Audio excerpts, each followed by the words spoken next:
حاضرین محترم، آپ کی خدمت میں ایک ایسی مرض کا ذکر کرنا ہے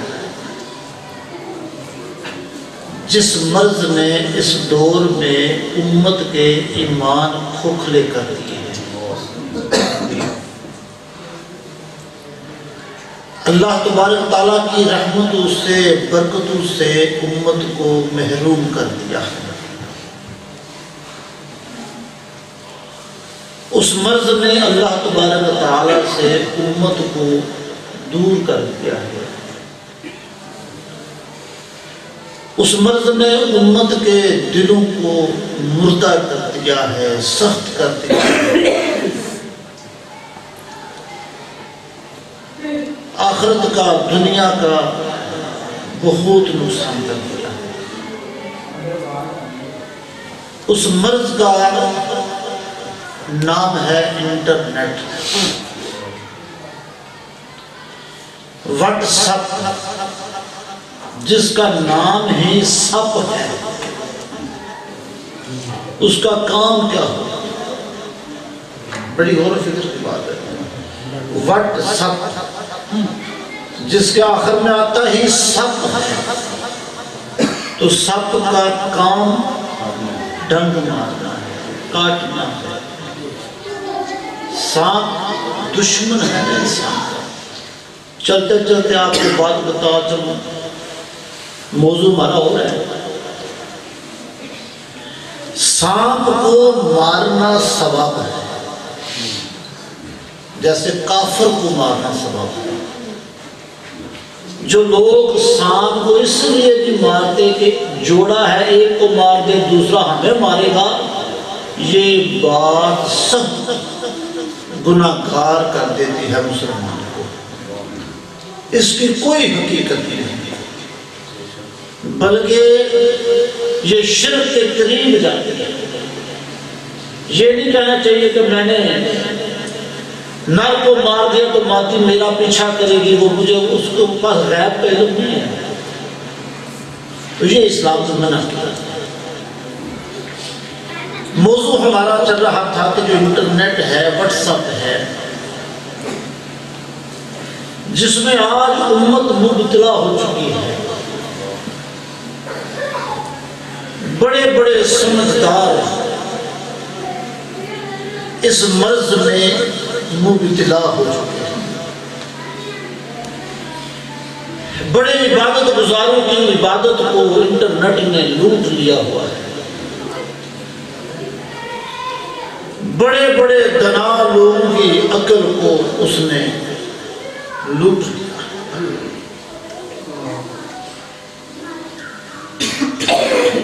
اس مرض کے لیے بہت ساری عورتیں اپنے گھر چھوڑ جاتی ہیں کہ اگر میرے موبائل میں انٹرنیٹ نہیں ہوگا، واٹس ایپ نہیں ہوگا، اگر کوئی گھر میں اس کا خامد، اس کا بھائی یہ کہے کہ میری بیٹی، میری بہن، میری بیوی یہ تمہارے لیے اچھا نہیں ہے، اس کے لیے وہ گھر تو چھوڑ جاتی ہے ماں، بیٹی، بیوی، مگر اس مرض کو چھوڑنے کے لیے وہ تیار نہیں۔ یہی حال ہماری رات کا ہے، ہمارا مردوں کا بھی ہے کہ ہم ساری رات واٹس ایپ میں لذت کے لیے، نشے کے لیے، بد نگاہی کے لیے جاگتے رہتے ہیں، خوب گناہ کر کر کے ہم سوتے ہیں، پھر صبحوں میں عبادت کے لیے جاگ نہیں آتی۔ اگر کوئی عبادت گزار ہو،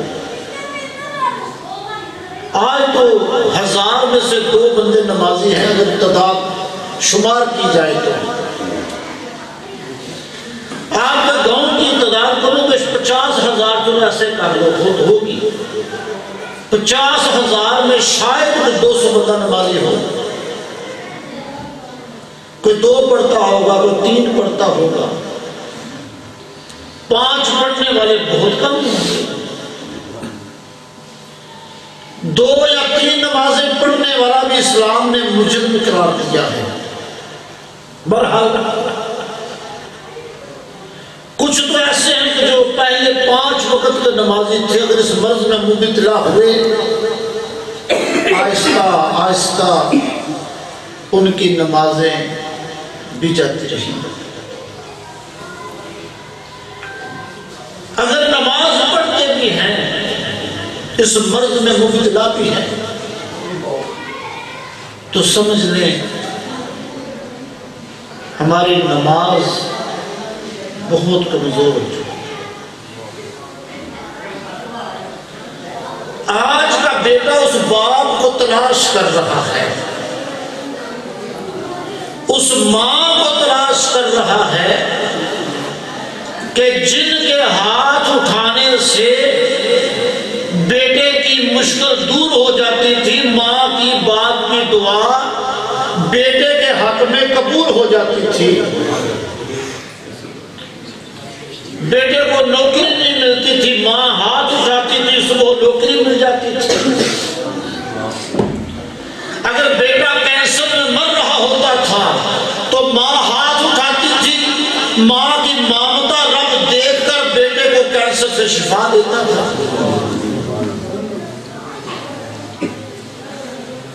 باپ دعا کرتا، رب قبول کر کے اولاد کی پریشانی کو دور کر دیتا۔ مگر ہے افسوس کہ آج کا بیٹا اس ماں کو تلاش کر رہا ہے جس ماں کی دعا سے بیٹے کی مشکلات حل ہوتی تھی۔ وہ کتابوں میں پڑھتا ہے، علماء کرام سے سنتا ہے کہ ماں کے ہاتھ لوٹنے سے دعا پہلے قبول ہوتی ہے۔ آج بیٹا بیمار ہو کر مر تو جاتا ہے مگر اسے ماں کی دعا نہیں لگتی، اسے باپ کی دعا کوئی فائدہ نہیں دیتی۔ کیوں؟ پہلے قرآن پڑھنے والی ماں تھی، جب سوتی تھی تو تلاوت کرتی تھی، جاگتی تھی تو تلاوت کرتی تھی۔ باپ بھی ایسا ہی تھا، مگر آج کیبل کی ماں ہے، آج کے بیٹوں کو انٹرنیٹ کی ماں ملی ہے، جو گانے سن کر، مرضی کے ڈرامے دیکھ کر، فلمیں دیکھ کر سوتی ہے۔ آج کے بیٹے کو وہ باپ ملا ہے جو زنا کی حالت میں سوتا ہے۔ ٹی وی پر ڈرامہ جو چلتا ہے، جو غیر محل میں عورتیں ہوتی ہیں، انہیں دیکھنا زنا ہے، وہ زنا میں شمار ہوتا ہے، اور اسے دیکھ کر وہ اپنی آگ کو مت بجھاتے ہیں۔ نہ جانے پھر کیا کیا دیکھا جاتا ہے۔ اور جس اولاد کو ایسی ماں ملے، ایسا باپ ملے کہ جن کا سونا جاگنا زنا میں شمار ہوتا ہو، اس بیٹے کو وہ دعا کی سعادت نہیں حاصل ہو سکتی۔ پہلے تو ایسی مائیں تھی، حضرت عبد القادر جیلانی قطب سبحانی رحمت اللہ تعالی علیہ کو پہلے دن جب مسجد میں لے کر گئے، پہلا دن ہے، تو قاری صاحب نے کہا بیٹا پڑھو، بسم اللہ الرحمن الرحیم پڑھو، اعوذ باللہ پڑھو۔ آپ نے پڑھا اور 15 سپارے زبانی سنا دیے۔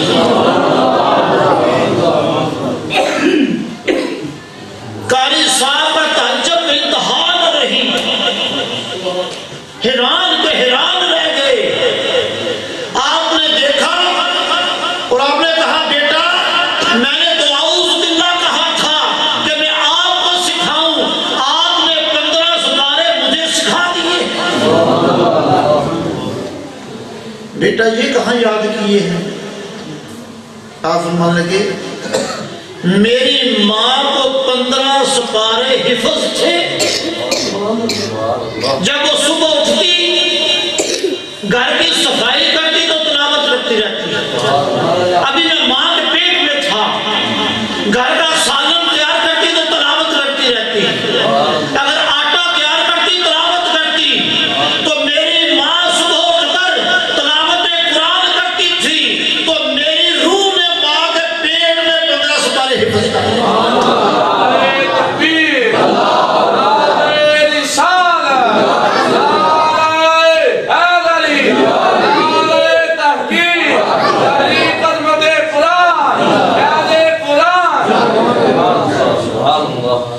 ان ماؤں کے بیٹے غوث پاک بنتے ہیں. ان ماؤں کے بیٹے داتا گچھ بخش حجویری بنتے ہیں جن کی شام بھی قرآن سے ہوتی ہے, صبح بھی قرآن سے ہوتی ہے. اس لیے آج ہمارے بیٹے فلمی ایکٹر بن رہے ہیں, میچ کے کھلاڑی بن رہے ہیں, چوک میں کھڑے ہو کر لوگوں کی عزت کو خراب کرنے والے بن رہے ہیں, ڈکیت بن رہے ہیں, قاتل بن رہے ہیں. والدین کی آتما کو تھانے میں کچہریوں میں روندتے ہیں. اولاد کی وجہ سے والدین کی عزت کے جنازے اٹھ رہے ہیں. اس لیے کہ آج ہماری زندگی کا ٹریک درست نہیں. آج ہمارے گھر میں اتفاق نہیں, ہمارے گھر میں اطمینان نہیں. بھائی کو بھائی اچھا نہیں لگتا, خون کو خون سے دشمنی ہے, غیروں سے محبت ہے. اس لیے آج کا بیٹا ماں کو دیکھنا نہیں چاہتا. جس باپ کو دیکھنے سے حج کا ثواب ملتا ہے وہ بیٹا اس باپ کو گھور کر دیکھتا ہے. ساری رات چوک میں بیٹھنا پسند کرتا ہے, دوستوں کے ساتھ خوش رہتا ہے, ساری رات گفتگو کرے تو اس کی طبیعت فرش رہتی ہے, اور والدین کے پاس 10 منٹ میں بیٹھنے کے لیے تیار ہے. ہم غور کریں کہیں ہماری وجہ سے یہ کام تو نہیں ہو رہا. اگر ہمارے گناہوں کا سبب ہماری اولاد اس قدر دین سے دور, ہم سے دور, تو پھر ہمیں سوچنا پڑے گا. اس واٹس ایپ کے غلط استعمال نے آج امت کو اتنا غافل کر دیا ہے, اتنا غافل کر دیا ہے کہ مسجد کی طرف آنے کو جی نہیں چاہتا. آج ہمارے جسم بیماریوں سے بھرے ہوئے ہیں, نفرتوں سے بھرے ہوئے ہیں. گھر میں آپس میں اتفاق کا نام و نشان نہیں. بیٹا کہتا ہے کہ میں اپنے والدین سے جدا ہو کر رہوں گا, میری بیوی کا گزارا میری ماں سے نہیں ہوتا, میرے والد سے نہیں ہوتا. کیوں؟ اس مرض نے ہمارے گھر میں رحمت کے دروازے بند کر دیے. ہر وقت اس واٹس ایپ کی وجہ سے, انٹرنیٹ کے غلط استعمال کی وجہ سے ہمارے گھر میں زحمت ہی زحمت اترتی ہے. اگر ہم درست نہ ہو, اگر ہم نے توبہ نہ کی تو بنے گا کیا؟ ہم کب تک جیتے رہیں گے؟ ان قریب وہ وقت آئے گا. حضور صلی اللہ علیہ وآلہ وسلم فرمایا تمہارا نام تبدیل کر دیا جائے گا. ان قریب تمہارا نام, جس میں نام کے گھمنڈ میں ہم بہت سارے گناہ کرتے ہیں, بہت سارے ظلم کرتے ہیں کہ میرا معاشرے میں نام قائم رہے. حضور نے فرمایا ان قریب تمہارا نام جنازہ رکھا جائے گا. تمہیں لوگ میت کہہ کر پکاریں گے. تمہاری بات یہ ہے, لوگ یہ نہیں کہیں گے کہ چودھری صاحب تیار ہو گئے ہیں, لوگ کہیں گے جنازہ تیار ہے. ہمارا نام, حضور نے فرمایا تمہارا نام میت رکھا جائے گا. تمہیں لوگ میت کہہ کر, تو سوچ اگر ہم باز نہ آئے, کب تک گناہ کریں گے؟ ان قریب وہ وقت آئے گا لوگ ہمیں کندھوں پر اٹھا کر لے کر جا رہے ہیں، اس وقت قبر میں ہم ہوں گے اور ہمارا رب ہمارے سامنے ہر کیے ہوئے کا حساب دینا پڑے گا۔ اور جو لوگ اس حال میں مر جائیں گے، فلموں کے ذریعے، ڈراموں کے ذریعے بد نظری کرتے رہیں گے، واٹس ایپ کے ذریعے، انٹرنیٹ کے ذریعے بد نگاہی کرتے رہیں گے، عورتیں مردوں کو دیکھتی رہیں گی، مرد عورتوں کو دیکھتے رہیں گے، ان کا حال کیا ہوگا، انجام کیا ہوگا؟ کبھی کبھی اللہ تبارک تعالیٰ مخلوق کی عبرت کے لیے